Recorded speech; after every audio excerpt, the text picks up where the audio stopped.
Hello दोस्तों, कैसे हैं आप सभी। मैं प्रभाकर मिश्रा आपके लिए आज से डेली साइंस के लिए सेशन लेकर के आए हैं और आएंगे। साइंस में हमारा जो उद्देश्य रहेगा वो सबसे पहले रेलवे एग्जाम्स में आने वाले क्वेश्चन की तैयारी के लिए आपको एनसीईआरटी के सीबीएसई के एनसीईआरटी के जितने क्वेश्चंस हैं उन क्वेश्चंस को हम पहले टॉपिक वाइज एक तरफ से पहले ना पढ़ा करके हम क्वेश्चन को लिखेंगे। क्वेश्चन को लिखने के बाद में आपको समझाएंगे भी।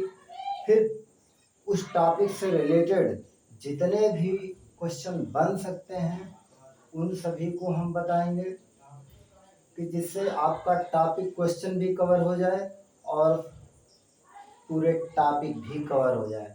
क्योंकि अगर कम टाइम में ज़्यादा वर्क करना हो तो स्मार्ट वर्क करना पड़ेगा। तो अब हम सीधे अपने क्वेश्चन पे आते हैं। जैसे नीचे दी गई अभिक्रिया के संबंध में कौन सा कथन असत्य है।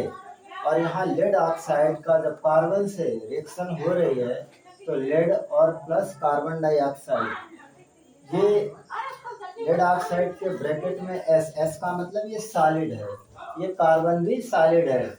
लेड के बगल में जो हमने ब्रैकेट में एस लिखा उसका मतलब भी ये सॉलिड है। और जो CO2 है ये किस फॉर्म में है, ये गैस के फॉर्म में, गैस के रूप में है। अब हम ऑप्शन में देख रहे हैं कि सीसा अपचयित हो रहा है इस अभिक्रिया में या नहीं हो रहा, हमें बताना है कि कौन सा कथन असत्य है। कार्बन डाइऑक्साइड उपचयित हो रहा है, कार्बन अपचयित हो रहा है, लेड ऑक्साइड अपचयित हो रहा है। और उसके 4 ऑप्शन भी दिए गए हैं, ए एवं बी, ए एवं सी, तीसरा ऑप्शन है ए बी एवं सी, चौथा है सभी। तो कौन सा इसके लिए इसके हिसाब से उत्तर होगा। तो इसके लिए आपको सबसे पहले यह जानना जरूरी है कि ऑक्सीकरण क्या होता है, अपचयन क्या होता है, किस पदार्थ को ऑक्सीकारक कहते हैं, किस पदार्थ को अपचायक कहते हैं, किन किन परिस्थितियों से हम जान सकते हैं कि ऑक्सीकरण हो रहा है या अपचयन हो रहा है। तो हम उसके लिए हमेशा देखो, आपको सबसे पहले हमेशा कभी आपको ऑप्शन हमेशा एलिमिनेट करना सीखो, ऑप्शन को हटाना सीखो। और ऑप्शन हटाने के लिए जो साइंस के पहलू हैं उन सबको मैं बताता जाऊंगा। जैसे इसने कहा, इस में पहला ऑप्शन है कि सीसा अपचयित हो रहा है। सीसा का मतलब केवल पीबी, पीबी मतलब लेड, सीसा अपचयित हो रहा है। अब भैया मैं आपको बताऊं,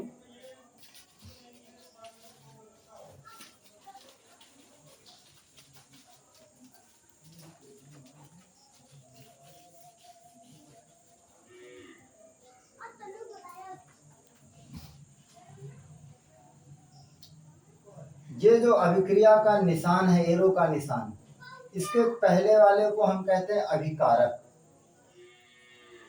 और एरो के दाएं वाले जो है उन बाद वालों को, दाएं वालों को उनको कहते हैं उत्पाद।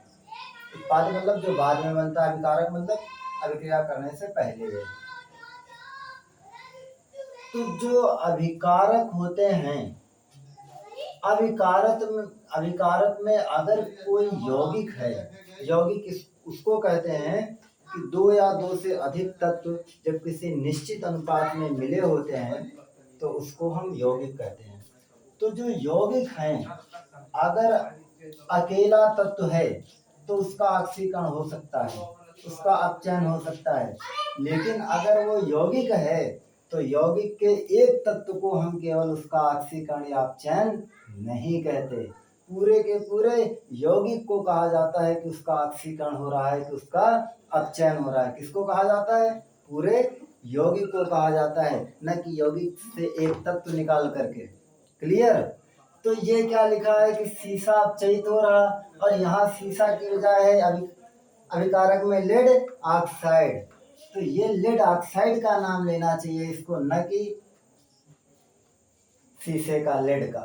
तो इसलिए पहला ऑप्शन गलत। तो ध्यान रखना पहला पॉइंट कि कभी पूरे यौगिक का ऑक्सीकरण या अपचयन होता है न कि उसके एक तत्व को निकाल करके, एलिमेंट्स को निकाल कर, ना कि उसके एक एलिमेंट्स को निकाल करके। दूसरा, कार्बन डाइऑक्साइड उपचयित हो रहा है। भैया अभिक्रिया में अगर कोई तत्व है तो जो तत्व होगा अगर वो सिंगल फॉर्म में है तो उसका ऑक्सीकरण या अपचयन होगा। अगर पूरा यौगिक है तो उसका ऑक्सीकरण अपचयन होगा। तो यहाँ पर देख रहे हो कार्बन यहाँ अकेला है बेचारा, तो ये कैसे कह सकते हैं कि कार्बन डाइऑक्साइड का उपचयन हो रहा कि अपचयन हो रहा? अरे कार्बन का होना चाहिए न कि कार्बन डाइऑक्साइड का। यहाँ अगर कार्बन डाइऑक्साइड होता तो बात अलग थी। तो दूसरा ऑप्शन ऐसे ही मैंने हटा दिया। दूसरा ऑप्शन ये बात है असत्य है, तो पहला भी असत्य है और दूसरा भी असत्य है। तीसरा ऑप्शन क्या है? कार्बन उपचयित हो रहा है। ठीक है, अब हम उसके लिए आपको बता रहे हैं जिस ऑक्सीकरण जो होता है एक, और एक होता है अपचयन। तो ऑक्सीकरण को ही हम उपचयन भी कहते हैं, ऑक्सीकरण को उपचयन भी कहते हैं, और अपचयन को तो अपचयन कहते ही हैं। यानी ऑक्सीकरण को ऑक्सीडेशन यानी उपचयन भी कहते हैं और अपचयन का मतलब रिडक्शन होता है। ठीक, अब देखो ऑक्सीकरण किसका होगा, किस परिस्थिति में होगा? उसके लिए जैसा नाम वैसा काम, ऑक्सीकरण। भैया ऑक्सी ऑक्सी मतलब उससे ऑक्सीजन मिले। अगर ऑक्सीजन मिल रहा है यानी ऑक्सीजन किसी तत्व में या यौगिक में जुड़ रहा है तो उसको हम उस अभिक्रिया को हम ऑक्सीकरण कहते हैं। उस जी अगर आपके ऑक्सीजन हट रहा है तो ऑक्सीजन के हटने को या अलग होने को अपचयन कहा जाता है। ऑक्सीजन के जुड़ने को ऑक्सीकरण, ऑक्सीजन के हटने को अपचयन। तो यहाँ जो कार्बन है ना, कार्बन उपचयित हो रहा है मतलब कार्बन का ऑक्सीकरण हो रहा है। बताओ भैया क्या कार्बन के साथ ऑक्सीजन जुड़ रहा है? जी, उत्पाद में जो बना है उसमें ऑक्सीजन जुड़ गया, तो मतलब है कि ऑक्सीकरण तो है, मतलब उपचयन तो है। लेकिन किसका? अभिक्रिया में अभिकारक में देखो कि कार्बन ऑक्सीजन जुड़ा तो किससे जुड़ा? ना कि हम उत्पाद को कभी भी नहीं बताते हैं कि उत्पाद में ऑक्सीकरण या अपचयन देखेंगे। अभी बता रहा हूं बार बार, अभिकारक में ही देखेंगे कि ऑक्सीकरण या अपचयन। तो कार्बन था तो कार्बन का ही ऑक्सीकरण या अपचयन होना चाहिए, बट कार्बन के साथ जुड़ गया कौन? ऑक्सीजन। तो कार्बन का क्या हो गया? ऑक्सीकरण। ऑक्सीकरण को ही क्या नाम दे दिया? उपचयन।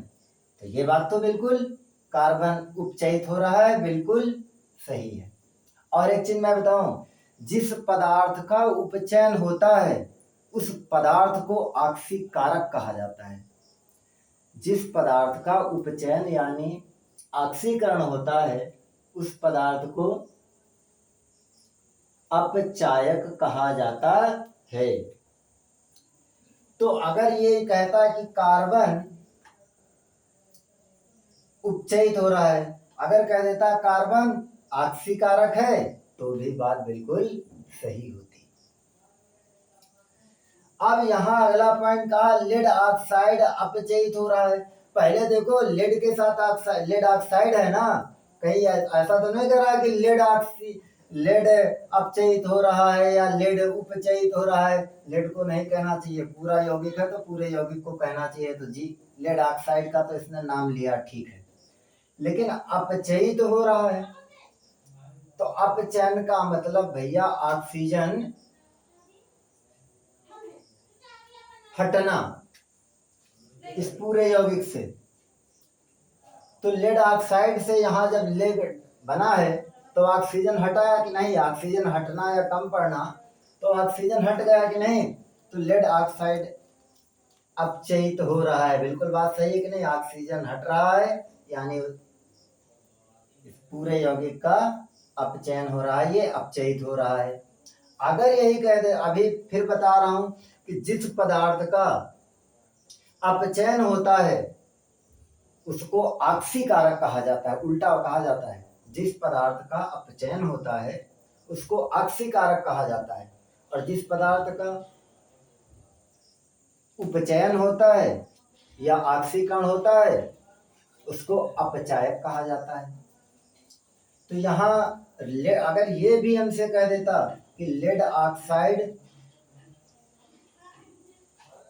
ऑक्सीकारक है, या कह देता लेड ऑक्साइड ऑक्सीकारक को उपचायक भी बोल देते हैं इसी से, जैसे ऑक्सीकरण से ऑक्सीकारक बना है वैसे उपचयन से उपचायक बना है। या ये कह देता है कि लेड ऑक्साइड उपचायक है या ऑक्सीकारक है, तो भी बात सही होती। मैं अभी ये बात क्लियर करना चाहता हूँ आपको। तो ठीक है, ये दोनों सही है अभिक्रिया के हिसाब से, और ए और बी ऑप्शन गलत है। तो हमें क्वेश्चन में कहा था, आंसर में किसका जवाब देना था कि कौन सा कथन असत्य है। तो असत्य वाले तो भैया ए और बी नंबर है ना, तो जिस ऑप्शन में ए और बी दोनों है वही हमें टिक करना है। तो कौन सा ऑप्शन सही हो गया, पहला वाला सही हो गया जी। और गलत वालों का हमें जवाब देना था, तो ये तो भैया सही है। तो इसमें ए तो भैया आंसर में आएगा लेकिन सी नहीं आएगा। देखो ठीक, ए तो आएगा आंसर में, बी आएगा लेकिन सी नहीं आएगा, सभी आना नहीं है, इसलिए पहला आंसर सही है। अब केवल ऑक्सीजन, एक चीज मैं और बताना चाहूँ कि केवल ऑक्सीजन के जोड़ने या हटने को ही ऑक्सीकरण या अपचयन नहीं कहते हैं। उसके लिए मैं और 2-3 पॉइंट आपको फटाफट बता रहा हूं कि जैसे अगर ऑक्सीकरण संख्या बढ़ रही है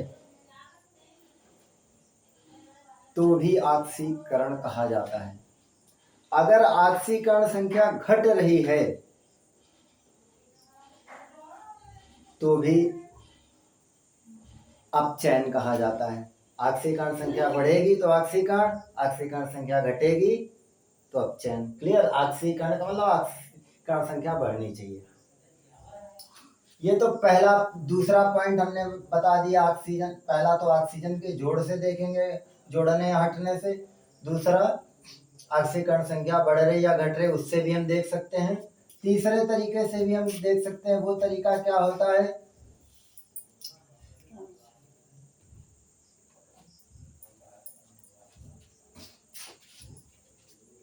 अगर किसी के साथ ऑक्सीजन जुड़ने को ऑक्सीकरण कहते हैं, तो ऑक्सीजन जुड़ने का मतलब ऋण विद्युतीय तत्व जुड़ना। क्योंकि जितनी भी गैसें हैं देखो सब ऑक्सीजन लेती हैं। ऑक्सीजन का परमाणु क्रमांक क्या होता है, 8, इलेक्ट्रॉनिक विन्यास 2,6। तो ये 2 इलेक्ट्रॉन लेती है कि नहीं, तो ये ऋण विद्युतीय तत्व। अरे 2 इलेक्ट्रॉन इनको चाहिए तो इन पर इलेक्ट्रॉन 2 चार्ज के बराबर ये बढ़ जाएगा, तो ये ऋण विद्युतीय तत्व है। इनको चूंकि 2 इलेक्ट्रॉन की जरूरत है, इलेक्ट्रॉन में नेगेटिव चार्ज होता है, ऋणात्मक आवेश होता है। तो जब 2 इलेक्ट्रॉन चाहिए तो ऑक्सीजन जुड़ने का मतलब कोई ऋण विद्युतीय तत्व जुड़े। तो हम ये भी कह सकते हैं कि अगर ऋण विद्युतीय तत्व जुड़ता है तो वहां ऑक्सीकरण होता है, और ऋण विद्युतीय तत्व हटता है तो वहां अपचयन होता है। तीसरी बात, चौथे